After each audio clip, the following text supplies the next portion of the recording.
vous serez demain ce que vous aviez préparé aujourd'hui.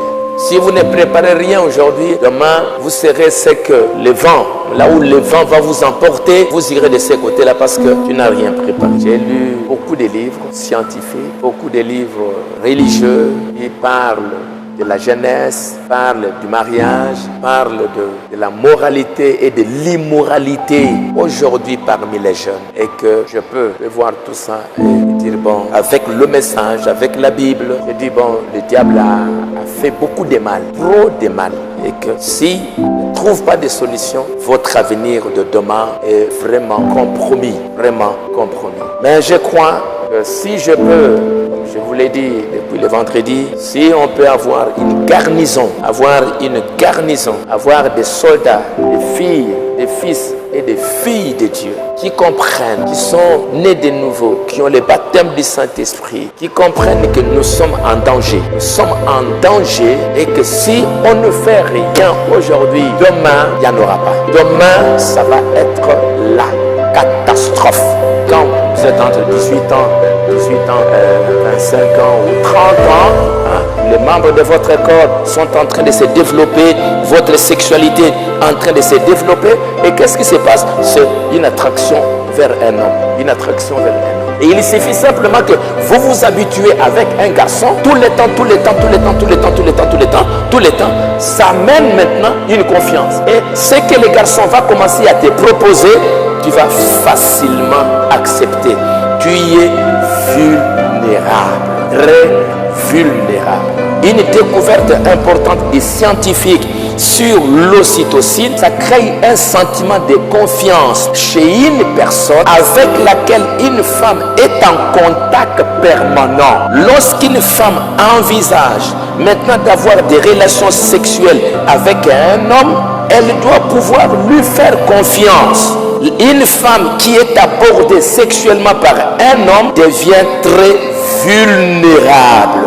Le fait que vous vous habituez avec un garçon, ma solo,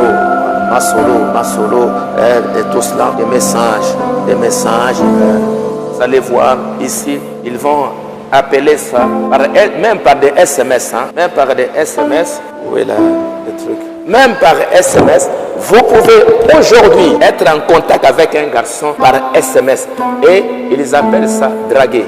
Vous connaissez ça, n'est-ce pas? Vous draguez une fille par SMS sur Internet. Et c'est pour cela que les jeunes aujourd'hui vont utiliser beaucoup les SMS. Parfois, vous n'utilisez pas le téléphone, mais SMS. Et ces contacts-là, permanents, entre un garçon et une fille, ça crée une confiance. Ça crée quelque chose. Même si ce n'est pas l'amour, vous allez appeler ça amour. Toi, tu vas appeler ça amour. Mais ce n'est pas l'amour, c'est l'excitation d'un produit dans votre tête là. Parce que tu es à côté d'un homme. Lisez un peu 2 Timothée chapitre 3. Verset 6. Il en est parmi eux, ces gens de 2 Timothée, des méchants, qui s'introduisent dans les maisons et qui captivent des femmes faibles, chargées de péchés, agitées par des passions de toute espèce. Donc, la Bible nous annonce que dans les derniers jours, les femmes vont devenir très faibles à cause du temps. Ils vont devenir très faibles. Et quand, en ce temps de la fin, avec tout ce qui se passe, tu t'habitues souvent à être avec un garçon. Et même parfois, vous allez voir que ce soit même parfois un neveu et tout cela. Aujourd'hui, ça passe facilement parce qu'on s'est habitué avec un homme. Donc, quand vous vous habituez avec un garçon, tu deviens de plus en plus faible. Vous commencez à communiquer, tu commences à t'affaiblir. Et voilà, enfin, il est presque toujours plus fort qu'elle. Il pourrait lui faire physiquement des choses, les garçons. Il pourrait lui faire physiquement des choses qu'elle ne veut pas. Il peut la contaminer avec une maladie. Il peut aussi la rendre enceinte. Et si elle tombe enceinte et elle a un bébé, elle doit faire confiance à cet homme pour qu'il reste avec elle et ne la quitte pas. Elle doit ensuite croire qu'il aidera pour que l'enfant et elle aient de la nourriture. des vêtements et un abri. Lorsqu'un homme, un garçon, aborde une femme pour le sexe ou pour le mariage, la fille ne pense peut-être pas au futur jusque-là, ou ne pense pas aux conséquences négatives pour ses actes. Mais sa confiance en l'homme est fondamentale pour que la fille unisse son corps au garçon ou même unisse son avenir au sien dans le mariage. Et l'ocytocine aide à renforcer cette confiance-là. Ainsi, il y a une mise en garde adressée aux parents et aux jeunes, en particulier aux jeunes femmes. Si une jeune femme s'approche physiquement d'un homme et le serre dans ses bras, cela déclenchera le processus d'attachement, créant un plus grand désir d'être toujours à côté de ces garçons. Et plus important encore, de lui faire confiance. Ensuite, si le garçon veut intensifier la nature physique de la relation, cela deviendra de plus en plus difficile pour la fille de dire non. Parce que tu es resté, il y a quelque chose là qui t'a lié avec les garçons parce que tu es habitué avec elle. Maintenant, tout ce que les garçons maintenant te demandent, tu ne sais plus dire non. Aujourd'hui, c'est normal dans une église du message qu'on entend. On a engrossé là-bas, on a engrossé là-bas, on a engrossé là-bas. Et pour qu'il n'y ait pas honte, non, on est allé, on a enlevé la grossesse par l'avortement. Sans pour autant que vous sachiez les conséquences de l'avortement. Vous avez tué un homme, vous avez tué quelqu'un, vous êtes un criminel, vous avez tué quelqu'un, la vie de quelqu'un. Il y a une personne qui était en train de grandir et vous êtes allé, vous l'avez tué. Et ce sont des choses qui se passent dans l'église, dans les écoles et tout cela. Vous trouvez des jeunes filles qui peuvent baiser, on s'envoie des photos nues et puis parfois, non, elles sont enceintes. Parce que ça vous honore. C'est incroyable que les filles puissent perdre leur virginité ici à l'église. C'est incroyable, c'est insupportable ça. Ça ne peut pas se faire. Ça ne peut pas arriver. Perdre ça peut-être dans la rue, avec des voyous dans la rue. Perdre ça ailleurs, mais pas à l'intérieur de l'église. C'est un jugement, c'est une malédiction, si je peux vous lire dans la Bible. C'est une malédiction que les filles viennent perdre leur virginité à l'église. Là où on garde, on protège les valeurs. Là où les filles ont appris que j'ai trois responsabilités: la virginité, la féminité, la maternité. Où vous avez des parents chrétiens. Là où vous écoutez la parole. Donc vous avez tout ce qu'il faut pour pouvoir bien garder et bien gérer ces vertus. Et c'est à l'église que vous venez perdre ça. C'est très grave ça.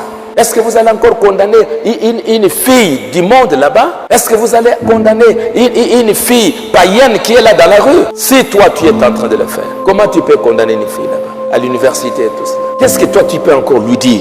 Rien du tout.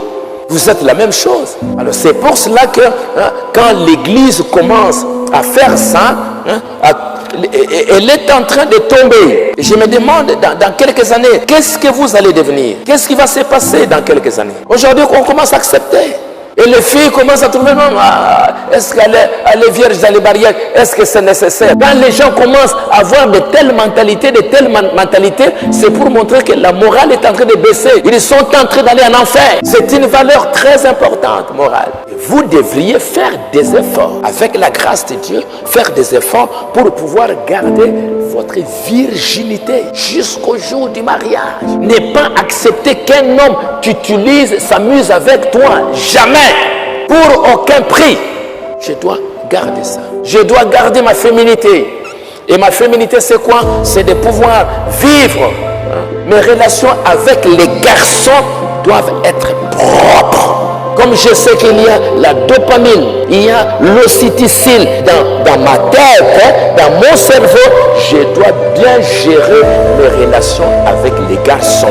Je ne dois pas chercher à trop m'habituer avec un garçon parce qu'à un moment donné, comme je suis une femme, il y aura un attachement à ces garçons petit à petit. Après, Nakomi Kolingaye. Et quand tu commences à dire Nakomi Kolingaye, et puis après, un vrai mari va venir, pour pouvoir te prendre en mariage. Maintenant, tu es déjà attaché là-bas. Et parfois même un bon frère peut venir comme ça. Tu regardes, ayoki le côté. Parce que déjà, tu as déjà quelque chose quelque part. Et aujourd'hui, ce qui me fait mal, c'est de voir que beaucoup de jeunes filles, vous avez dans vos téléphones, beaucoup de numéros de téléphone des garçons. Oh non, les garçons, ils n'ont pas de garçons pour aller causer. Des filles, vous n'avez pas des choses à partager ensemble. Tous les soirs, non, je voulais savoir. C'est du charnel, ça. C'est du charnel. Vous ne pouvez pas faire ça. Mes relations, la féminité, ce sont mes relations avec les garçons. Quand j'ai déjà 18 ans, 21 ans, je dois bien gérer mes relations avec les garçons. Comme frère Banam a dit, il a dit aux garçons, faites attention aux femmes. Faites attention aux femmes. Faites attention aux femmes. Respectez les femmes. Respectez les femmes. Et vous aussi, vous devez vous respecter. Vous devez vous honorer pour que quand je vais aller au mariage, je puisse aller une fille honorable. Pas une fille qu'on a touchée ici, touchée. On touche, on jette. On touche, on jette. On touche, on jette. C'est pas correct. Vous êtes dans la parole, vous devez honorer votre vie. Vous devez honorer ces vertus que Dieu vous a données. Parce que frère Banam me dit, vous aurez à rendre compte pour cela. Vous répondrez pour ces vertus que Dieu vous a données. Ne soyez pas trop faibles. Il y a même des garçons trop charnels. Ogozanga, il dit que les lokoba les a passés. Koba les a passés.